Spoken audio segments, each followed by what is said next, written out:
T, I T या A T E. Clear है? तो ये हमारे निगेटिव आयंस की पहचान होती है कि मतलब ये निगेटिव आयंस या निगेटिव चार्ज के साथ हैं हमारे ये कंपोनेंट। क्लियर है? अब यदि एंड में आईडी आया तो आईडी का मतलब वहाँ सिंगल एटम का प्रेजेंस है या सिंगल एटम के साथ निगेटिव चार्ज है, यानी वहाँ सिंगल एटम के बारे में आपको सोचना है। और ना ये दोनों हमारे आ गए, ये I T and A T. तो इसका मतलब वहाँ पर क्या है, मोर देन वन एटम्स हैं, मोर देन वन एटम्स हैं। क्लियर? यानी पॉली एटॉमिक आयंस है, मोर देन वन एटम का एटम्स का प्रेजेंस है। ओके, बेसिकली उस एटम के साथ ऑक्सीजन है, ये आप दिमाग में रख सकते हो। बेसिकली उस एटम के साथ क्या है, ऑक्सीजन है।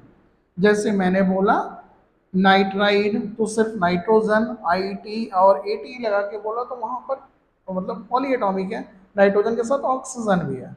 तो जैसे मैं लिख देता हूं कि मैंने नाम लिया नाइट्राइड, नाइट्राइड का मतलब सिर्फ नाइट्रोजन। क्लियर है? और नाइट्रोजन पर चार्ज की बात करें एज अ नेगेटिव आयन, तो 5 होता है इसका इलेक्ट्रॉनिक कन्फिग्रेशन।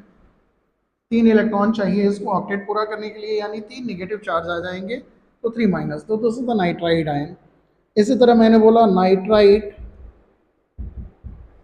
नाइट्राइट, तो मैंने बोला कि आई टी और ए टी लग जाए तो मोर देन वन एटम, यानी नाइट्रोजन नहीं, सोच नाइट्रोजन के साथ कुछ जुड़ा हुआ है और दूसरा एटम कौन है, ऑक्सीजन।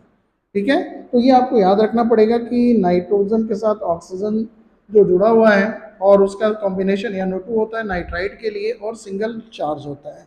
ये सिंगल चार्ज कहाँ से आए, ये आपको ऑक्सीडेशन स्टेट और वैलेंसी समझना पड़ेगा। बाद की डिटेल्ड स्ट्रक्चर है, अभी आपको दिमाग में याद करना पड़ेगा। तो नाइट्राइट ये हो गया। In the same way nitrate आया। क्लियर है?